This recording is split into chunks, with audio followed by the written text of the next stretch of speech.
exciting day because it is finally Riley Sager Day. I am going to get my signed copy of Middle of the Night today, which is so exciting. I've been really excited to read it, but I wasn't going to go and buy it because I knew that I had already purchased a signed copy of it in my ticket for this event. So I'm so excited. The event's not until 7 tonight and it is 12 o'clock right now. However, I need to go get money out at the bank because my account got hacked, so I have no card. So I have to go get some money out, and then I'm going to just take a nice drive there. It's about an hour away from me, but it is extremely windy here today. So I am gonna just take my time to get there. I'm gonna stop at Books A Million first, I think. Meeting Wendy and Leah Beth for lunch there, and then they're going to the event as well. And they have like a 3-hour drive, I think. So I'm really excited for today. I figured I'd just take you along for like a day vlog for the Riley Sager event. And I will leave Wendy and Leah Beth's channels and Instagram tagged down below because I honestly am so bad with names and I can't off the top of my head remember what their channel names are, but I'll leave those linked below. So come with me. We are gonna go meet Leah and Wendy and Riley Sager all in one day.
She's nothing.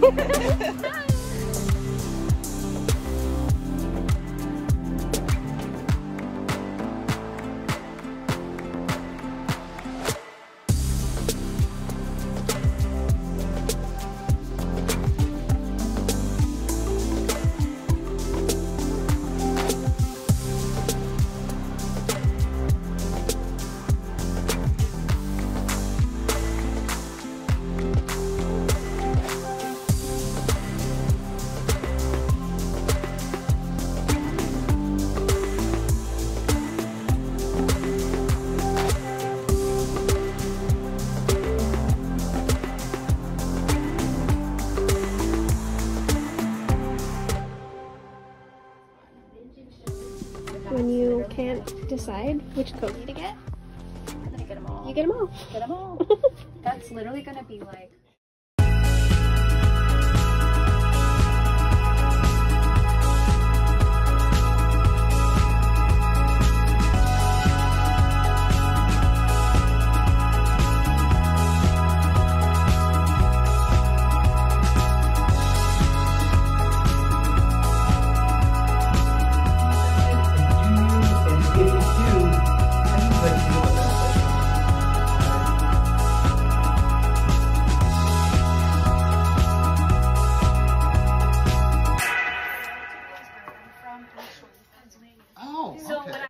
Okay, it is now Tuesday.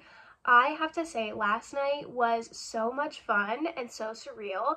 Meeting Wendy and Leah Beth was just so fun. They are so sweet. Leah is like as high energy as she is on the internet. Wendy is just the purest soul. So we had such a good time. Meeting Riley Sager was also surreal. I think it is so awesome that when you're meeting authors, you get to meet somebody who created this story and these worlds that you like immerse yourself in and that you connect with so many other people on. So that's amazing alone, but then you get to like see where their ideas stem from. Like we talked, well, I did not talk to Riley, but Jason was asking Riley questions like, you know, how long does it take you to write a book? What does the writing process look like? How do you get these ideas? And like hearing Riley's answers was just so interesting to like get into their minds and see like the process of a writer. So I have my copy of Middle of the Night signed. It was so cool getting to talk to him, and actually in the book Survive the Night, he mentions driving through Bloomsburg, which is actually where I went to college, and I live close to where he grew up. So I mentioned that when we were reading, and it was just kind of funny. He was like, remember, just always get into a car with a stranger. Like, it was just really funny. So I did get my copy personalized. It says, to Gabrielle, thanks for reading. But he is just the funniest person, and Leah got to ask him what his favorite Taylor Swift song is, and it is Blank Space, for anybody who didn't know. But I'm really excited to get to this one. I actually didn't even know the premise of this story because it's just a Riley Sager, so obviously I was going to pick it up. But getting to hear him talk about it last night, this book is set in a cul-de-sac, and he was like, I actually wrote it based off of my cul-de-sac where I live. He's like, so Ethan, which is the main character in this book, he's like, his house is my house, and my neighbor, their house is Billy's house, which is the friend that goes missing in this story. So it's really interesting to kind of see like how they pull from their real lives and connect it to the stories. And if I wasn't there or didn't see like this interview with him, like I would have never known that like these houses are kind of like based off of where he actually lives. So I'm really excited to get to this one. Jason Rekulak, who wrote Hidden Pictures, was also there last night. I didn't buy his book because they were actually, one, sold out, and two, I have to read the synopsis again to see if it's something that I would want to pick up. But he did give cards for Hidden Pictures, and then he actually has a new thriller coming out called The Last One at the Wedding on Tuesday, October 8th. So it has like The Last One at the Wedding, and then it says like save the date, and it was just like explaining his, not explaining, but it has the name of the book and the publication date. So that was just really cool. It was just so fun, and being able to experience that with Wendy and Leah was just awesome as well. But naturally, I went book shopping before the book event. I got there a little earlier because I only live an hour away from the event, whereas like Leah and Wendy had to drive 3. So I got there early and I went to Books A Million, and I also went to Second and Charles, which Second and Charles, I had 4 books in my hands, 3 or 4 books, and I went to the cash register and their registers went down and I had to put my books back because I also couldn't wait for them to get it figured out because I had to go meet Wendy and Leah for lunch. So I ended up putting them back, but then we had time to stop there after lunch before the event. So I'm just going to talk through everything that I got. I did get 8 books. But in my defense, I went to Books A Million and only shopped at their bargain tables, and then Second and Charles is like a secondhand bookstore, and a lot of the books that I got were pretty cheap. So the first book that I got at Books A Million is Summer of Little Beach Street Bakery by Jenny Collian. This one is kind of like, it's not a cozy mystery, it's more of like a small town drama, I'm pretty sure. Not 100% sure, but this is actually the second book in the series, so I have to buy the first one, but it was only like $4, so I picked that one up because I've also read a Christmas bookshop story by her, and I can't remember the name of it, but I did like that one. I read that one on Kindle a few years ago, so I picked that one up. I also picked up Ellen Hildebrand's Endless Summer. I just recently read Golden Girl by her, which was my first Ellen book, and I really, really enjoyed it, and I wanted to read more by her. It was also only $6, $5.97, so I had to pick that one up. And then also on the $6 table was Forever Interrupted by Taylor Jenkins Reid. I think this is the only one that I have. Actually, I never read Carrie Soto Is Back, so these are the 2 books by Taylor Jenkins Reid that I have not gotten to. I'm pretty sure these are the only 2 that I haven't gotten to. So I picked that up, and then when I went into Second and Charles, I got a few books. The first one is a cozy mystery called Flipped for Murder by Maddie Day. This is the first one in a country store mysteries series. The other titles are so funny. I don't think Leah Beth ended up buying them, but they had so many of them in that series, and it was literally only $1.95. So I had to. Not really sure what this one is about, but I think it's like country store pancakes. I don't know. Seemed really interesting. Recipes in the back. Had to buy it.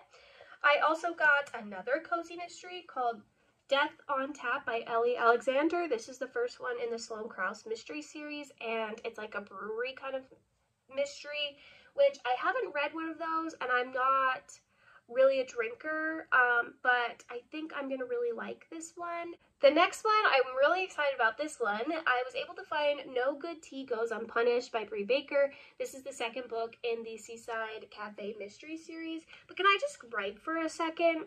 I'm gonna gripe for a second, okay? Because I find this a lot with cozy mysteries. I mean, other series do it too, other genres, but why? And I know it's like the slightest difference, but this one is taller, and not only is it taller, but it's longer. Why do they do that?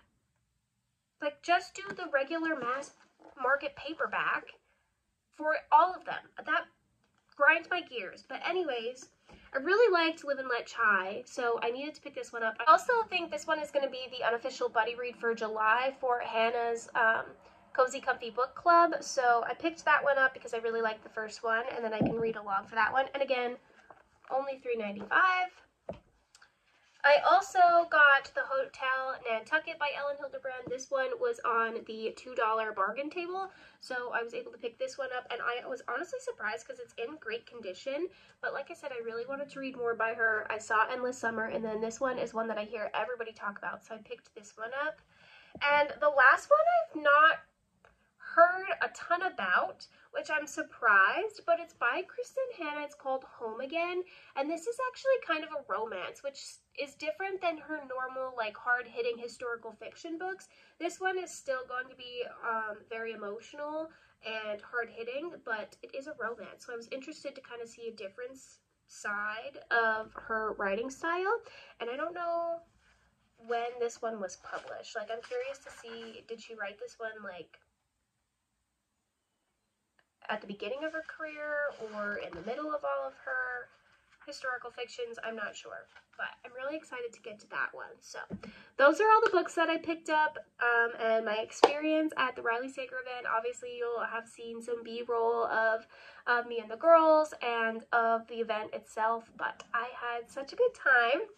It was so fun vlogging the day and letting you know what I picked up. So I will see you all in the next one. Bye, friends.